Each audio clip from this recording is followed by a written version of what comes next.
തനിക്കെതിരായ വ്യാജ പ്രചാരണത്തിന്റെ കേന്ദ്രം പ്രതിപക്ഷ നേതാവിന്റെ ഓഫീസെന്ന് കെ.ജെ. ഷൈൻ.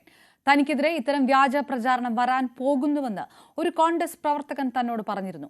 മുഖ്യമന്ത്രിക്ക് പരാതി നൽകിയെന്നും വ്യാജ പ്രചാരണത്തെ ശക്തമായി നേരിടുമെന്നും കെ.ജെ. ഷൈൻ പറഞ്ഞു. ചെറിയ ദിവസങ്ങളിൽ വലിയ രീതിയിലൊരു സൈബർ ആക്രമണം തന്നെ നേരിടേണ്ടി വന്നിരിക്കുന്നു. ടീച്ചർ എങ്ങനെയാണ് കാണുന്നത്? എങ്ങനെയാണ് ഇത് അതിജീവിക്കാനുള്ളൊരു ശ്രമങ്ങൾ? സൈബർ ആക്രമണം എന്ന് നമ്മൾ ഇപ്പോൾ ശൈലജ ടീച്ചർ വലിയ മോശമായ രീതിയിൽ അത് നേരിട്ടു. പല സ്ത്രീകളും ഇപ്പോൾ ഏറ്റവും അവസാനം കോൺഗ്രസ്സിലെ തന്നെ സ്ത്രീകളെ കോൺഗ്രസ്സുകാർ തന്നെ സൈബർ അറ്റാക്ക് ചെയ്യുന്ന അവസ്ഥയൊക്കെ നമ്മൾ കണ്ടു. അപ്പോഴൊന്നും നമുക്ക് ഇപ്പോൾ സ്വന്തം അനുഭവത്തിൽ വരുമ്പോഴാണല്ലോ അതിൻ്റെ തീവ്രത മനസ്സിലാകുക. അപ്പോൾ ആ ഒരു തീവ്രത എന്താണെന്ന് മനസ്സിലാക്കാൻ എനിക്ക് സാധിച്ചു എന്നുള്ളതൊരു പ്രധാനപ്പെട്ട കാര്യമാണ്. പക്ഷേ ഈ പറഞ്ഞതുപോലെ സോഷ്യൽ മീഡിയയിലൂടെ 100 പേരോട് നമുക്ക് അതിന് ആൻസർ ചെയ്യേണ്ടി വരുന്നു, അല്ലെങ്കിൽ എന്താണ് അത് വിശ്വസിച്ചിട്ടല്ല, പക്ഷെ എന്താ ടീച്ചറെ ഇതിങ്ങനെ കേൾക്കണം, എന്താ ഇത് എന്തൊരു മോശമാണെന്നുള്ള രീതിയിൽ ഇതാരാ ഇത് ചെയ്യുന്നത് എന്നൊക്കെയുള്ള രീതിയിൽ. അപ്പോൾ എല്ലാവരോടും നമുക്കിങ്ങനെ എനിക്ക് ഫോൺ കോളുകൾ ഇങ്ങനെ ഫോൺ എടുക്കാൻ നിലത്ത് വയ്ക്കാൻ പറ്റാത്ത വിധത്തിൽ ഉള്ളൊരവസ്ഥ ഉണ്ടായിട്ടുണ്ട്. ഇപ്പോൾ എന്നോട് പറഞ്ഞ കോൺഗ്രസ്സുകാരൻ പറഞ്ഞത് ടീച്ചർക്കെതിരെ ബോംബ് എന്നാണ്. അപ്പോൾ ഹൂ കെയേഴ്സ് എന്ന് പറഞ്ഞപ്പോൾ നിങ്ങൾ ആളെ തിരിച്ചറിഞ്ഞില്ലേ? എനിക്കെതിരെ ബോംബ് എന്ന് പറഞ്ഞപ്പോൾ ഞാൻ അന്നേരം എനിക്ക് മനസ്സിലായില്ല. പക്ഷെ ഇപ്പോൾ ഞാൻ ഓർക്കുന്നുണ്ട്, ഒരു ബോംബ് പൊട്ടും എന്നുള്ളൊരു ആരൊക്കെയോ പറഞ്ഞു വെച്ചിട്ടുണ്ട് ഇവിടെ. പക്ഷെ അത് ഇങ്ങനെ ഈ അടുത്തുള്ളവരെ അടുത്തറിയുന്നവരെ ഒക്കെ തന്നെ നമ്മളങ്ങനെ രാഷ്ട്രീയത്തിന് അപ്പുറത്താണ് നിൽക്കുന്നതെങ്കിൽ പോലും നമ്മൾ വ്യക്തികൾ തമ്മിലൊരു ബന്ധമുണ്ടല്ലോ. അപ്പം അത് വെച്ച് നോക്കുമ്പോൾ അങ്ങനെയൊക്കെ പറയാൻ പറ്റുമോ, ഇങ്ങനെയൊക്കെ ചെയ്യുമോ എന്നുള്ളൊരു വിഷമത്തോടു കൂടി സങ്കടത്തോടു കൂടി അത് ആലോചിച്ചു. കോൺഗ്രസ് ആണ് ഇതിന് പിന്നിലെന്ന് തന്നെയാണ് ടീച്ചർ?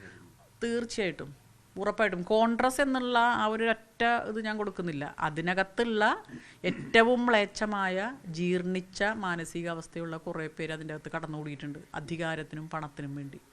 അങ്ങനെയുള്ള ആളുകൾക്ക് വേറെ മാർഗമൊന്നുമില്ല, ഇതിൽ പിടിച്ചു നിൽക്കുക, അതിനുവേണ്ടി ആ നല്ല രാഷ്ട്രീയത്തെ മോശപ്പെടുത്തുക. രാഷ്ട്രീയം എന്ന് പറയുന്നത് മനുഷ്യർക്ക് വേണ്ടിയാണ്, ഏത് രാഷ്ട്രീയമാണെങ്കിലും. അതിനെ വേറെ രീതിയിൽ ഉപയോഗിക്കുന്നവരാണ് അതിനെ മലീമസമാക്കുന്നത്.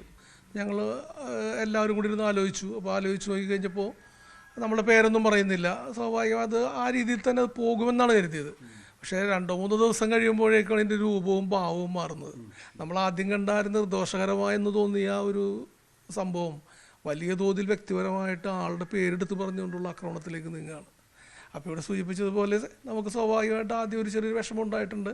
പിന്നീട് നമ്മളതൊക്കെ അറിയാവുന്ന പോലെ നമ്മളെ വിശ്വസിക്കുന്ന നമ്മുടെ പാർട്ടിയും അതുപോലെ തന്നെ നമ്മുടെ പൊതുസമൂഹവും അതുപോലെ നമ്മളറിയുന്ന നമ്മുടെ ബന്ധുക്കളും ഒക്കെ നമ്മുടെ കൂടെ നിന്ന് കഴിഞ്ഞപ്പോൾ അതിനേക്കാൾ ഉപരി പറയുന്നത് നമുക്ക് പറയാനുള്ള നമ്മുടെ പാർട്ടിയുടെ ഏരിയ സെക്രട്ടറി ഉൾപ്പെടെയുള്ളവരുമായി സംസാരിക്കുക. അവർ ജില്ലാ സെക്രട്ടറി വന്നു, എല്ലാം ആലോചിച്ച് കഴിഞ്ഞപ്പോൾ ഒരുമിച്ച് നിന്നുകൊണ്ട് നമുക്ക് ഇതിനെ നേരിടണം എന്നുള്ള രീതിയിലുള്ള സപ്പോർട്ടും കൂടെ ആയപ്പോഴേക്കും നമുക്കൊരു ധൈര്യം കിട്ടി, നമ്മളത് നേരിടുകയാണ്. തീർച്ചയായും അതിനൊരു രാഷ്ട്രീയ അജണ്ടയുണ്ട്.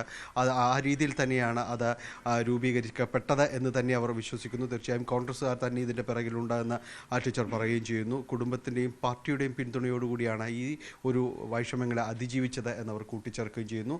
കേസും തുടർ നടപടികളുമായി മുന്നോട്ട് പോകുമെന്ന് തന്നെയാണ് ഷൈൻ ടീച്ചറും കുടുംബവും വ്യക്തമാക്കുന്നത്. CPM നേതാവ് കെ.ജെ. ഷൈൻ പ്രതിപക്ഷ നേതാവിനെതിരെ തുറന്നടിച്ചിരിക്കുന്നു. ഒരു ബോംബ് വരുന്നു എന്ന് പറയുന്നത് തനിക്കെതിരെയുള്ള വ്യാജ പ്രചാരണമാണ്. നേരത്തെ പ്രതിപക്ഷ നേതാവ് വി.ഡി. സതീശൻ നടത്തിയ ആ ബോംബ് പരാമർശം ഇത്തരത്തിലുള്ള വ്യാജ വാർത്തയാണ് എന്ന് പറയാതെ പറഞ്ഞിരിക്കുകയാണ് കെ.ജെ. ഷൈൻ. ഡാനി ഇപ്പോൾ ചേരുന്നു. ഡാനി, പ്രതിപക്ഷ നേതാവ് നടത്തിയ ഈ പരാമർശം തന്നെ ഇത്തരത്തിലുള്ള വ്യാജ വാർത്തകൾ കെട്ടിച്ചമയ്ക്കുന്നതിന് തൊട്ടു മുമ്പുള്ള ജാമ്യമെടുക്കലാണ് എന്ന് പരോക്ഷമായി തന്നെ പറയുന്നു. ഇത് തന്നോട് കോൺഗ്രസ് നേതാക്കന്മാർ തന്നെ മുൻകൂട്ടി പറഞ്ഞിട്ടുണ്ട് എന്ന് പറയുന്നിടത്ത് ഈ പരാതി കൂടുതൽ രൂക്ഷമാവുകയും ചെയ്യുന്നു.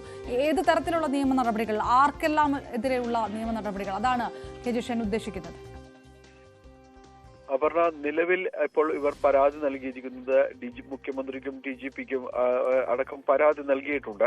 അതിൽ ചില ലിങ്കുകൾ അടക്കം ചില പ്രൊഫൈലുകൾ അടക്കം അവർ നൽകിയിട്ടുണ്ട്. ചിലർ വാർത്തയാക്കി നൽകിയതടക്കമുള്ള കാര്യങ്ങൾ അവർ നൽകിയിട്ടുണ്ട്. അവർ പറയുന്നത് ഇതിൽ ആസൂത്രിതമായ ഒരു ഗൂഢാലോചന നടന്നിട്ടുണ്ട് എന്ന് പറയുന്നു. പ്രത്യേകിച്ച് ഈ കോൺഗ്രസ് അനുകൂല ഹാൻഡിലുകളാണ് കൂടുതലായും ഇത്തരം കാര്യങ്ങൾ പ്രചരിപ്പിക്കുകയും എല്ലാം തന്നെ ചെയ്തത്.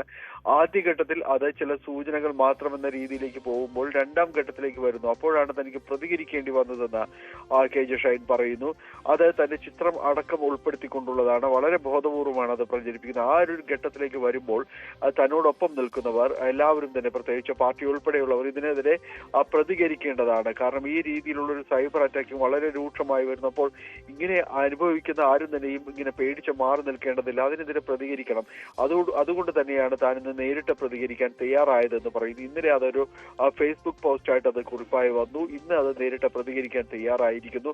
പരാതി നൽകിയിട്ടുണ്ട്. അതിലെ തുടർ നടപടികളുമായിട്ട് താൻ മുന്നോട്ട് പോകുമെന്ന് അവർ വ്യക്തമാക്കിയിരിക്കുന്നു. അവർ ഉന്നയിക്കുന്ന ആരോപണങ്ങൾ വളരെ ഡയറക്റ്റ് ആണ്. അവർ പ്രതിപക്ഷ നേതാവിനെതിരെ തന്നെയാണ് അവർ പറയുന്നത്. ഇതിന്റെ ഒരു പ്രഭവ കേന്ദ്രം എന്ന് പറയുന്നത് പ്രതിപക്ഷ നേതാവിന്റെ ഓഫീസ് തന്നെയാണ് എന്ന് അവർ കുറ്റപ്പെടുത്തുകയും ചെയ്യുന്നു. അദ്ദേഹം അറിയാതെ ഇത്തരം കാര്യങ്ങളൊന്നും നടക്കുകയില്ല എന്ന് അവർ പറയുകയും ചെയ്യുന്നു. പ്രത്യേകിച്ച് ഇപ്പോഴത്തെ ഒരു സാഹചര്യം, രാഹുൽ മാങ്കൂട്ടത്തിനെതിരെയുള്ള കേസുകളും കാര്യങ്ങളും എല്ലാം തന്നെയായിട്ട് മുന്നോട്ട് പോകുമ്പോൾ അതിൽ നിന്ന് ശ്രദ്ധ തിരിക്കുക എന്നതടക്കമുള്ള കാര്യങ്ങളുണ്ട്. കുറച്ചു നാൾ മുമ്പ് പ്രതിപക്ഷ നേതാവ് തന്നെ പറഞ്ഞിരുന്നു ഒരു ബോംബ് പൊട്ടാനുണ്ട് എന്നതടക്കമുള്ള കാര്യങ്ങൾ പറഞ്ഞു. അത് ഇതിന്റെ സൂചനയാകാം, അത് അങ്ങനെ തന്നെയാകാം എന്ന് തന്നെ അവർ ചൂണ്ടിക്കാണിക്കുന്നു.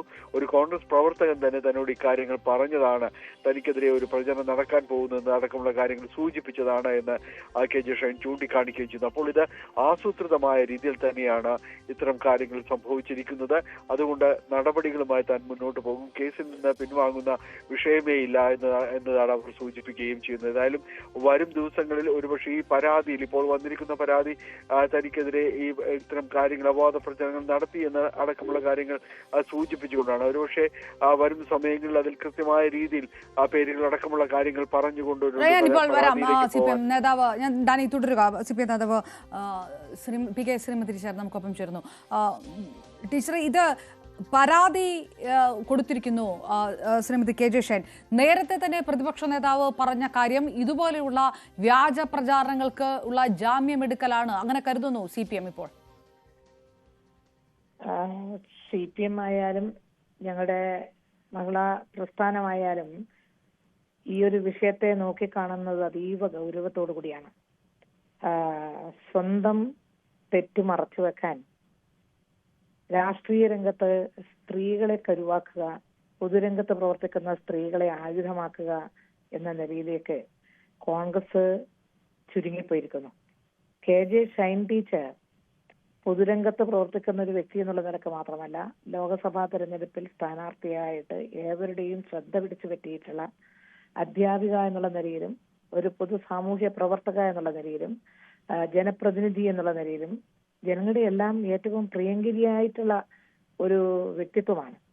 ആ ഷൈൻ ടീച്ചറെ ഈ രൂപത്തിൽ വളരെ ആസൂത്രിതമായി ലജ്ജാകരമായ വിധത്തിൽ അതിഭീകരമായ ഒരു സൈബർ ഒരു ലൈംഗിക ആരോപണത്തിന് വിധേയമാക്കിയിരിക്കുകയാണ്. ഇപ്പോൾ ഞാൻ മനസ്സിലാക്കിയത്, അവരും അവരുടെ ഹസ്ബൻഡും നേരിട്ട് വന്ന് മാധ്യമങ്ങളുടെ മുൻപിൽ വന്ന് കാര്യങ്ങൾ തൻ്റെ ഇടത്തോടു കൂടി പറഞ്ഞു. ഇത് എന്തുദ്ദേശിച്ചാണെന്ന് ഞങ്ങൾ മനസ്സിലാക്കുന്നുണ്ട്. പൊതുരംഗത്ത് പ്രവർത്തിക്കുന്നവരെ ഈ രൂപത്തിൽ സൈബർ ആക്രമണം നടത്തി, പ്രത്യേകിച്ചും ലൈംഗിക ആക്രമണം എന്ന് പറഞ്ഞാൽ അതാണല്ലോ ഒരു സ്ത്രീയെ ഏറ്റവും അധികം ഇടിച്ചു താഴ്ത്താനും പിന്നീട് ഇങ്ങോട്ട് ഉയർന്നു വരാതിരിക്കാനും ഒക്കെ ഇടയാകത്തക്ക വിധത്തിൽ ഇനി വരുന്ന ഇലക്ഷനൊക്കെയാണ്